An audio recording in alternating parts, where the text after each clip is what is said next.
اللهم صل وسلم وبارك عليه يا رب بالمصطفى بلغ مقاصدنا واغفر لنا ما مضى يا واسع الكرم محمد سيد الكونين والثقلين والفريقين من عرب ومن عجم يا رب بالمصطفى بلغ مقاصدنا واغفر لنا ما مضى يا واسع الكرم هو الحبيب الذي ترجى شفاعته لكل هول من الأهوال مقتحم يا رب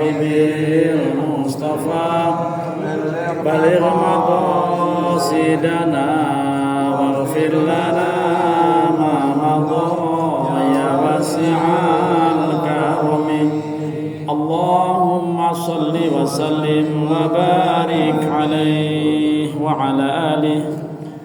Assalamualaikum warahmatullahi wabarakatuh. Waalaikumsalam warahmatullahi wabarakatuh. Bismillahirrahmanirrahim. Alhamdulillahi rabbil alamin.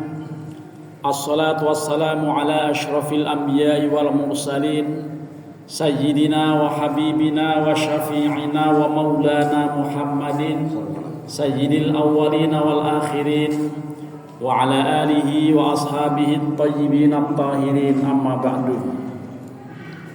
Fa inna asdaqal hadithi kitabullah wa khairul hadi hadi Muhammadin sallallahu alaihi wasallam wa syarrul umuri muhdatsatuha wa kullu muhdatsatin bid'ah wa kullu bid'atin dhalalah wa kullu dhalalatin finnar wa bi sanadinal muttasili ila imamil muallifi rahimahullahu ta'ala wa adaman naf'a bihi wa bi ulumihi fid dharain amin. Faslun wa inna wal ma'mumu mufaraqatal imami wa atamma li nafsihi fa in kana li udhrin lam tabtul salatuhu li anna Mu'adzan radhiyallahu anhu atala al-qira'ah fan farada anhu a'rabiyyun fa dzukira dzalika lin nabiyyi sallallahu alaihi wasallam falam yunkir alaihi.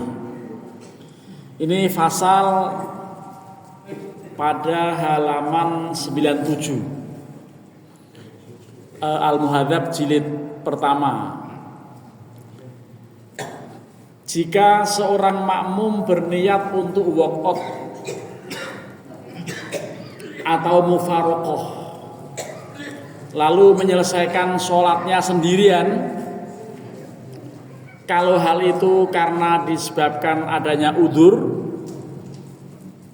ada alasan yang bisa dibenarkan, lam tabtul sholatuhu, tidak batal sholatnya. Alasan yang bisa dibenarkan orang mufaraqah itu apa?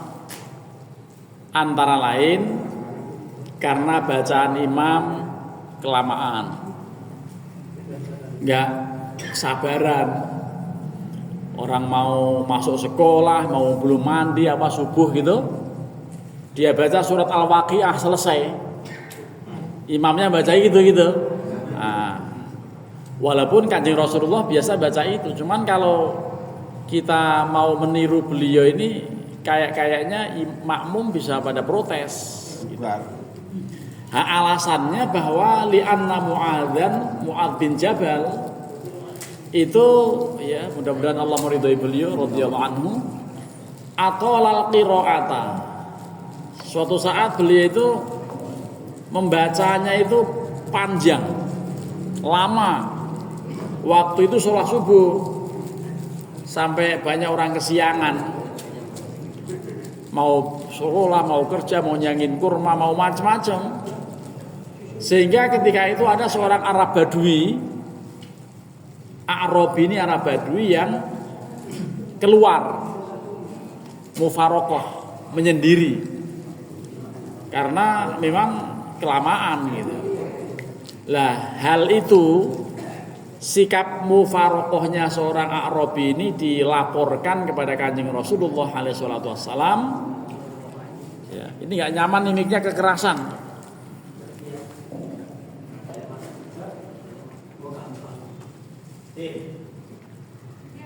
Kalau yang kemarin mic-nya kurang kenceng, kata Pak Cecep, karena beliau nggak denger dari rumah. Jadi Mu'adz bin Jabal inilah gini. Mu'adz bin Jabal waktu itu diprotes oleh seorang Arab Badui yang kemudian menyendiri atau mufarokoh. Lah ketika Rasulullah mendapatkan laporan ini, Rasulullah menegur keras kepada Mu'adz. Ya, afattanun anta ya Mu'adz. Ngaco wahai kamu Mu'adz. Menebar fitnah wahai kamu Mu'adz. Salat subuh kelamaan. Gitu. Nabi marah. Karena memang menjadi kacau itu jamaahnya itu. Sehingga karena Nabi menegur itu, maka teguran bagi imam jangan lama-lama. Dan Nabi tidak mengingkari, artinya tidak menyalahkan seorang Arab yang waqot itu, yang mufarokoh. Jadi justru didukung karena memang nyata-nyata kelemahan. Tetapi wa in kana li ghairi udhrin, jika waqotnya, keluarnya, mufarokohnya tanpa ada alasan syar'i gitu, bukan ada uzur, fafihi qaulani, ada dua keterangan terkait hal ini. Jadi ada dua keterangan terkait hal ini karena tidak ada uzur. Ahaduhuma, yang pertama, tabtulu, batal sholatnya orang kalau tadinya jamaah kok kemudian dia keluar, tidak ada alasan apa-apa. Kenapa? Li'annahuma sholatani mukhtalifatani fil hukmi, karena itu dua jenis sholat yang beda hukumnya. Pertama niat jamaah kok tiba-tiba ujungnya sendirian, itu menjadi diskusi para ulama, antara lain mengatakan batal itu sholatnya begitu itu kalau nggak ada alasan. Karena satu jenis sholat, fala yajuzu ayyan taqila min ihda hima ilal ukhra, tidak boleh merubah status dari yang tadinya berjamaah kok kemudian sendiri. Itu keterangan yang pertama, jika min ghairi udhrin, jika tidak ada uzur. Seperti apa? Seperti yang kalau tadi uzurnya karena sholat subuh kesiangan, padahal mau ke pasar, mau macul, mau daud, mau macam-macam itu. Yang mau dikerjain orang itu mau dongklak, mau ngarit, kan di kampung macam-macam kerjaan itu. Ada dongklak, ada daud, ngarit, angon, guyang kebu dan macam-macam. Zaman dulu, sekarang nggak ada kebu sih ya. Zaman saya kecil tuh lengkap itu. Angon bebe, angon meri, ya, motong pari, ani-ani, dedrep, macam-macam dah kerjaan itu ya. Itu macam-macam. Itu tidak boleh. Ya. Yang tidak ada alasan itu kadzuhri wal asri. Ini tentu dikontekskan di zaman sekarang, ini kontekstualisasi sekarang ini. Kalau duhur katanya nggak ada alasan, tetap harus ngikut terus. Lah tapi kalau sekarang duhur waktunya terbatas, hanya terbatas sebentar istirahat dari jam 12 sampai jam 1 untuk makan, untuk apa segala macam. Itu kalau kelamaan juga nyebelin orang. Karenanya termasuk Jumatan juga khutbah jangan lama-lama. Sholat juga tidak perlu lama-lama gitu. Nah, ini pendapat pertama, kalau tanpa ada alasan yang bisa dibenarkan, mufaraqah itu membatalkan sholat. Tetapi pendapat yang kedua, wasani yang kedua, ya juzu, boleh. Mufaraqah itu boleh. Walk atau memisahkan diri dari yang tadinya berjamaah lalu dia keluar dari jamaah, itu boleh. Wa huwal asahhu, dan ini yang paling sahih. Pendapat yang paling sahih. Alasannya apa? Li annal jama'ata fadilatun fakana lahu tarkuha. Karena jamaah itu hanya fadilah, hanya keutamaan, bukan menjadi ukuran sah dan tidaknya sholat. Karena hanya sebagai fadilah, hanya sebagai keutamaan, ya fakana lahu tarkuha. Makmum berhak untuk meninggalkan, mau ngikut, mau ninggalin, mau berhak saja, nggak ada masalah. Saya masih di sini biar ada teman nih yang ini. Ya. Jadi ini mengenai mufaraqah, dan nanti kita akan masuk bab mengenai sifatul a'immah, kriteria memilih imam. Kriteria memilih imam itu yang seperti apa? Nanti ini imam sholat ya, jangan dicampur baur tentang presiden. Jadi nggak ada urusan dengan wapres. Ini capres, cawapres nggak. Ini imam sholat. Gitu.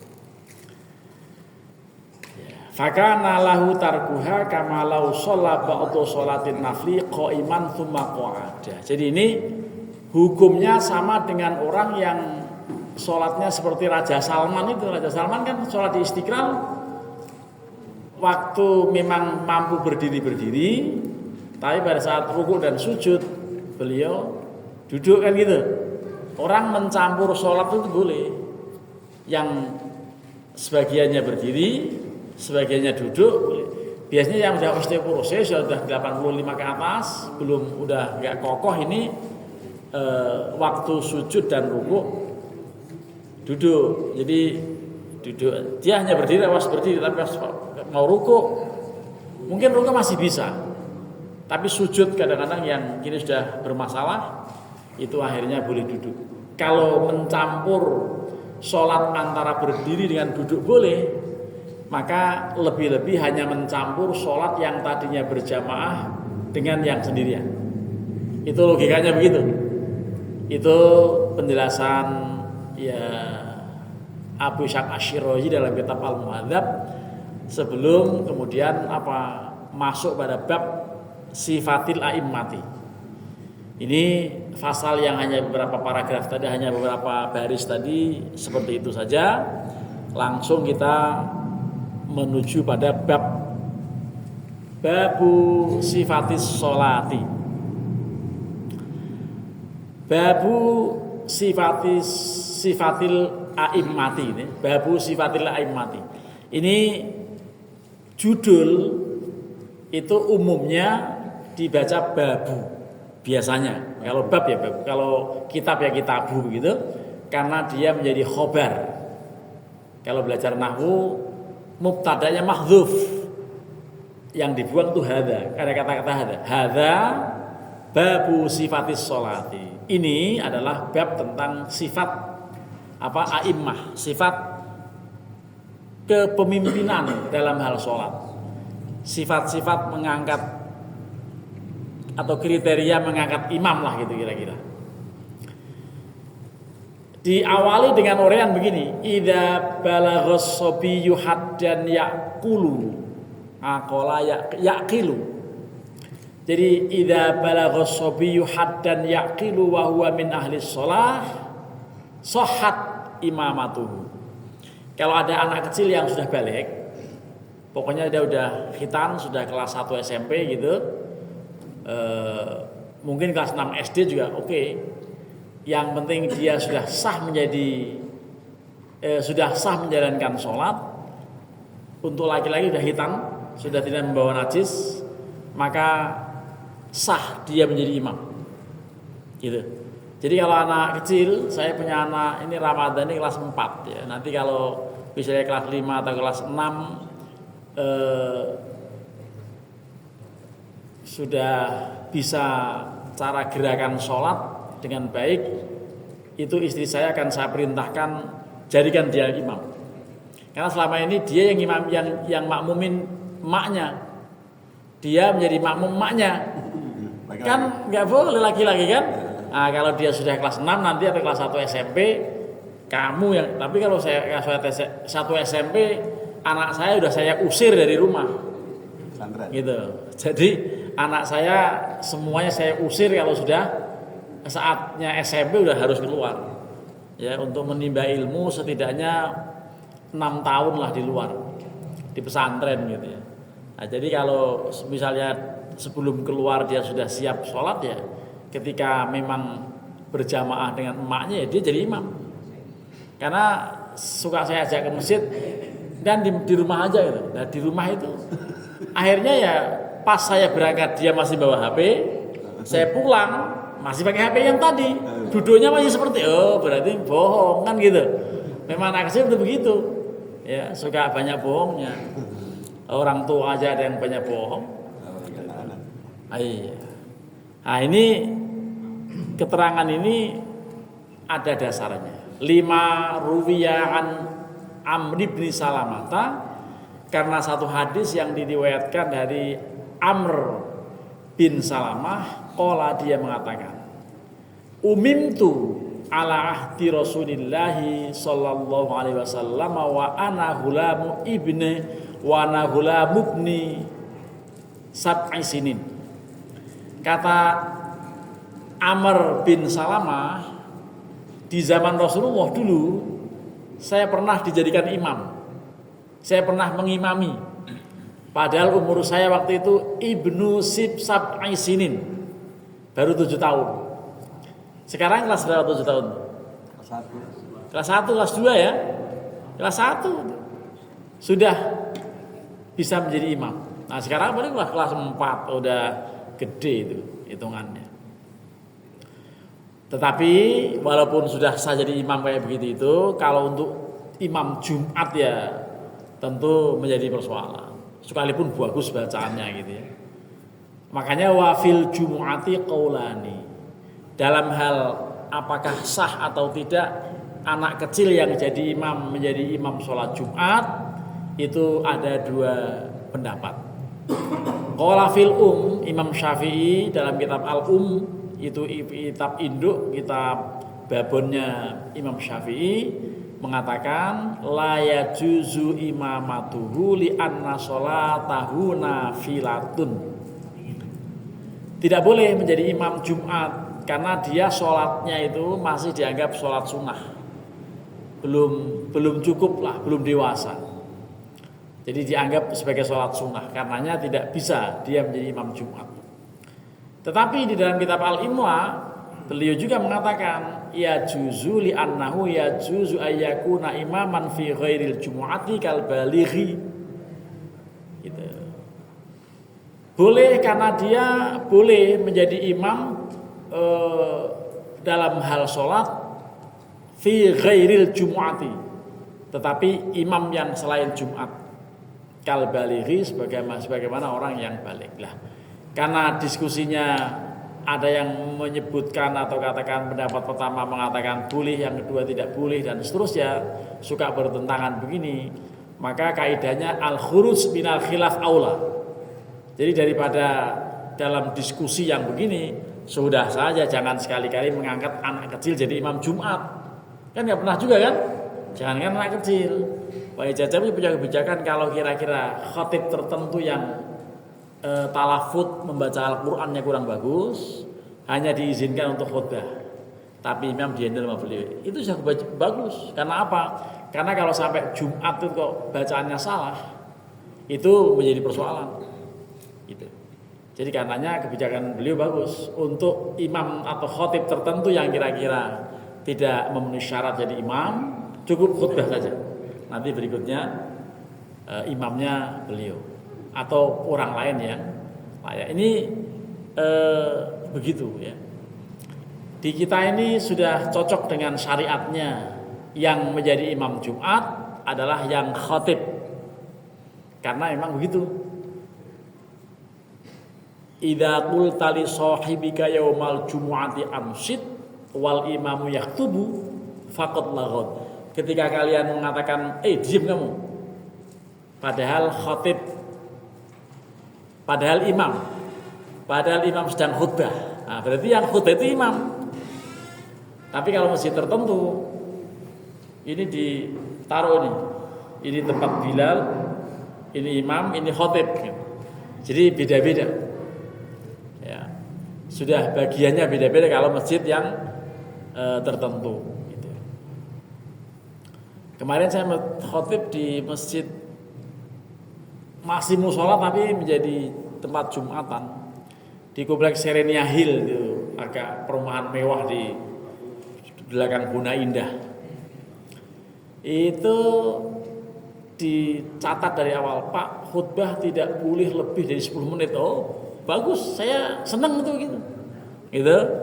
Dan sholatnya saya pikir mau panjang, ternyata sholatnya baca alam taro sama idza pendek lagi. Oh, berarti cepet itu cepet ya. Itu 4 jam 1:20 menit selesai. Enak banget. Kalau ada masjid yang lain begitu saya senang banget. Datar. Masalahnya tidak ada. Saya nggak tahu tuh ada undang-undang itu. Meminta jadi khotib tapi catatannya begitu. Ya tidak boleh lebih dari 10 menit lah. Lumayan gitu ya.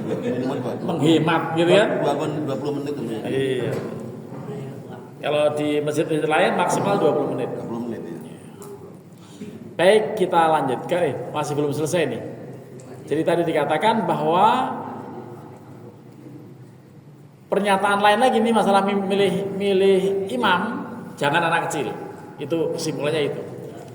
Kemudian wala tasihhu imamatul kafiri, tidak juga sah kalau imamnya itu seorang yang non muslim. Walaupun bagus. Ada orang non muslim baca Qur'annya bagus. Jadi imam. Snoop Horgron itu. Snoop Horgron yang ilmuwan Belanda itu pinter. Dia di Mekah dinamain Abdul Jabbar. Ya, pulang Indonesia pinter. Tapi kalau memang nggak muslim, ya nggak sah. Walaupun pinter. Ada tokoh ahli bahasa Arab namanya Louis Makhlouf, pengarang kitab Munjid, pengarang kamus bahasa Arab. Pinter itu pastinya. Tapi kalau jadi imam nggak sah, gitu. Apalagi nggak bisa, itu ya nggak sah. Jadi ini tidak sah seorang kafir jadi imam. Kenapa? Li'annahu laisa min ahli sholah, karena nggak termasuk ahli sholah. Tidak sah, tidak pantas ya orang non muslim kok sholat gitu. Jadi imam lagi sholat aja nggak pas. Jadi syarat sah sholat kan Islam antara lain. Nah, kalau tidak Islam tidak bisa. Lah di Cilacap kemarin tempat adik saya tinggal itu ada orang dari Inggris, namanya siapa gitu. Saya nggak tahu apa muslim apa tidak, tapi dia senang sekali tahlilan. Wah, tahlilan serius, tahlilan apa selawatan gitu ikut aja. Orang sana, orang Inggris, siapa namanya gitu. Kemarin saya dialog sebentar gitu. Kalau dia bukan muslim nggak sah. Bismillahirrahmanirrahim. Ya sudah, kemudian fala yajuzu ayyu alliqa salatahu ala salatihi. Karenanya tidak boleh menghubungkan sholatnya dengan sholat non muslim tadi. Bermakmum dengan orang yang non muslim ya nggak sah, nggak bisa itu. Fa in taqaddama wa shalla bi qaumin lam yakun dalika, ya kalau dia tiba-tiba maju aja, tiba-tiba langsung maju jadi imam gitu, mentang-mentang dia bagus tapi non muslim, lalu orang-orang udah jadi makmum saja gitu sholat, lam yakun dalika islaman minhu. Tidak ada demikian itu Islamnya darinya. Jadi memang kalau tidak bisa itu. Sebentar, ini tadi halaman. Betul gak kalimatnya itu? Wa shallabiqun lam yakun dalika islaman minhu. Jadi 183 betul. Jadi memang kalimatnya begitu. Jadi tidak, karena memang tidak Islam, jadi tidak sah. Li'annaha min furu'il iman fala yasiru bi filiha musliman. Karena sholat itu hanya cabang iman, maka tidak otomatis dengan mengerjakan sholat langsung jadi Islam. Karena miftahul Islam, miftahu dukhulil Islam asyahadah. Jadi kunci masuknya Islam itu harus ada syahadat. Nah, kalau dia belum berikrar mengucapkan 2 kalimat syahadat ya enggak pernah. Walaupun sholat ya enggak sah. Karena dia tidak otomatis. Walaupun di situ ada syahadat misalnya kan, waktu tahiyat, tapi tetap saja bahwa syaratnya itu ada ikrar bahwa dia masuk Islam. Gitu. Jadi memang seperti itu keterangannya. Karenanya kalau ada orang non muslim nggak usah lah, ya, nggak usah jadi imam, apalagi imam taraweh. Ya, jadi itu aturannya begitu. Jadi fala yasiru bi fi'liha musliman. Tidak serta-merta mengerjakan sholat lalu jadi muslim, tidak, harus ada syahadat. Makanya kemarin saya khutbah diberi judul yang 10 menit tadi, makna syahadatain. Itu antara lain yaitu bahwa syahadatain itu sebagai pintu masuk Islam. Dasarnya akidah itu yaitu. Ya. Untuk mengukur orang itu muslim atau bukan, lihat pernah bersyahadat atau tidak. Kalau belum pernah ya tidak. Kecuali kita sudah lahir sebagai orang Islam, lahir keturunan orang Islam, itu tidak perlu syahadat. Ya, karena keturunan kita sudah muslim. Kalau orang non muslim masuk Islam harus dengan syahadat. Gitu. Jadi kadang-kadang ada yang suka mempermasalahkan kapan kita syahadat? Ketika lahir syahadat, jadi orang Islam. Gitu. Itu syahadat. Makanya kemudian ketika mau sunat ya, itu jurus sunat yang apik akan selalu mengawalinya dengan syahadat dulu. Asyhadu alla, itu karena tanda balik di sunatnya itu gitu. Ya, jadi sebagian begitu menjalankannya. Kama law shoma ramadhana au zakal mala. Sebagaimana kalau dia tetap tiba-tiba puasa ikut Ramadan, kemudian zakat fitrah ikut bayar gitu ya. Itu tidak langsung serta-merta menjadi muslim. Syahadat dulu. Ya harus syahadat dulu, harus ikrar dulu kalau dia memang asalnya non muslim. Tapi kalau yang aslinya Islam keturunan, ya udah Islam. Jadi begitu.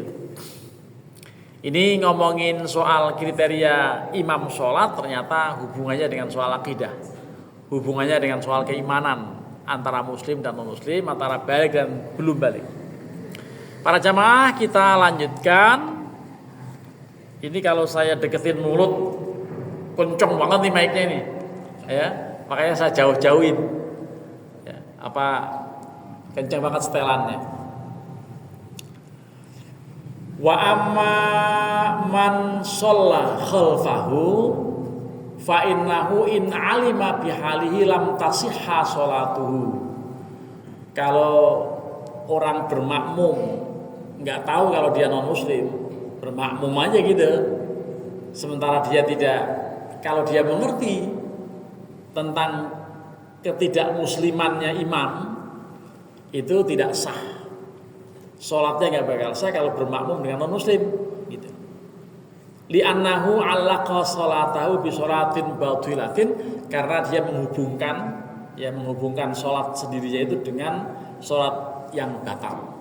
Kenapa batal? Karena dia belum punya syarat, belum muslim. Jadi syarat sah sholat muslim, syarat sah zakat muslim, syarat sah puasa harus Islam. Jadi itu Islam menjadi syarat utama. Tandanya apa? Itu syahadat.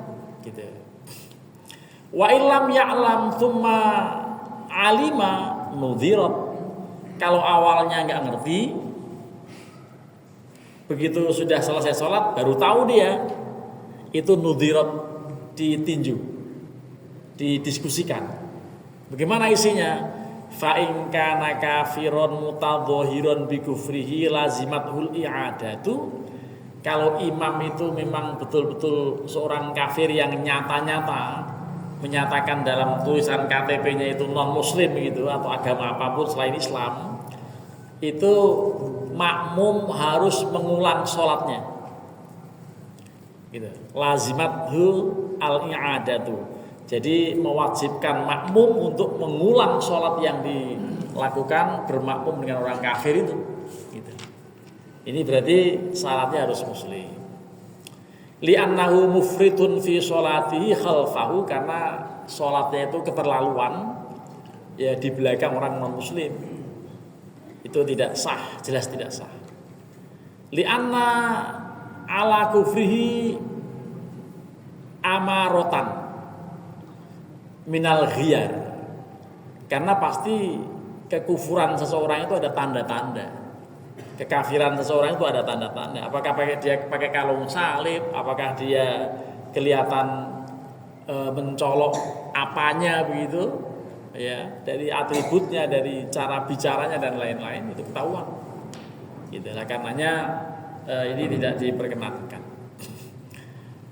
Mari kita lanjutkan. Wa in kana mustatiron.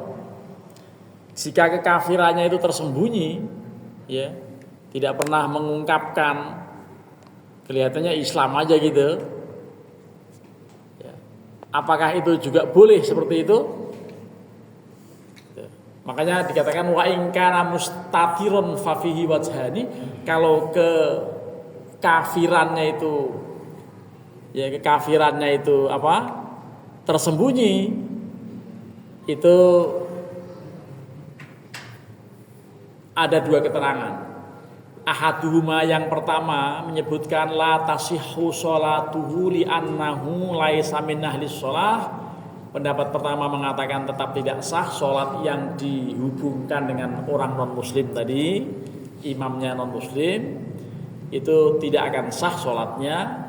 Kama law kana mudhahiron bi kufrih, seperti orang yang menampakkan kejelasan kekafirannya. Tetapi yang kedua, wasani tasihhu li'annahu ghairu mufridin fil i'timam bihi, tetap sah karena dia tidak dianggap melampaui batas dalam hal mengikuti imam yang kebetulan non muslim. Ini tentu karena ikhtilaf, maka jangan pernah memanggil orang non muslim menjadi imam walaupun sangat bagus bacaan Al-Qur'annya misalnya, ya. Nah, ini insya Allah tidak akan terjadi di masjid ini, ya, apalagi Pak Jajab sebagai anggota FKUB, Forum Kerukunan Umat Beragama, itu sudah pasti ada toleransi dan ada rambu-rambu soal ini. Fikih sudah mengatur mengenai hal ini. Baik, kita lanjutkan sedikit. Tadi sudah ada keterangan, tinggal 10 menit. Karenanya ini mumpung ada titik, saya beri kesempatan kalau ada yang mau diskusi. Tapi berikutnya itu nanti bagaimana bermakmum dengan orang fasik. Ini fasik itu fasik itu bukan vasektomi, ya. Jadi orang yang fasik. Bagaimana fasik? Fasik itu orang yang pernah melakukan dosa besar, pernah membunuh orang, ya, pernah ya melakukan dosa besar lah, apa ya dosa besar, macam-macam. Atau terus-menerus melakukan dosa kecil, nggak pernah berhenti, tapi ya jadi imam, jadi ustadz, tapi terus maksiat. Bagaimana hukumnya berimam dengan bermakmum dengan orang yang begitu? Nah, nanti kita lihat, dan kalau ada yang mau bertanya atau mau diskusi soal ini silakan. Tapi kalau penasaran, saya baca dulu ini yang fasik ini. Ya. Yang kriteria imam itu. Iya, jadi belum, ini kriterianya imam itu tadi ada apa namanya, harus sudah balik, jangan non muslim. Terus kalau bisa jangan yang fasik. Kan gini nih. Ini kriteria tuh begitu. Ini kalau gitu kita baca yang watajuzu as-sholatu khalfal fasiqi. Boleh bermakmum di belakang orang yang fasik. Gitu. Fasik itu apa tadi? Fasik keterangannya itu. Ya. Liqaulihi sallallahu alaihi wasallam, karena Rasulullah bersabda begini, sallu khalfa man qala la ilaha illallah wa ala man qala la ilaha illallah. Salatlah kalian di belakang orang yang pernah mengatakan la ilaha illallah dan atas orang yang mengatakan la ilaha illallah. Jadi yang penting dia Islam. Jadi nggak usah perlu mengoreksi Pak Cocok dilihat dia pokoknya nggak usah. Dia udah tahu, kita tahu beliau kesehariannya, apalagi beliau sudah terbukti dedikasinya. Jadi begitu saja, tidak usah perlu meneliti itu nggak ada kepentingan. Yang ada kepentingan meneliti kejahatan orang itu cuma 1 polisi, 2 jaksa, 3 KPK. Gitu. Kalau bukan anggota KPK nggak usah. Itu KPK pun mikir-mikir itu sampai akhirnya lama baru dinyatakan tersangka kan.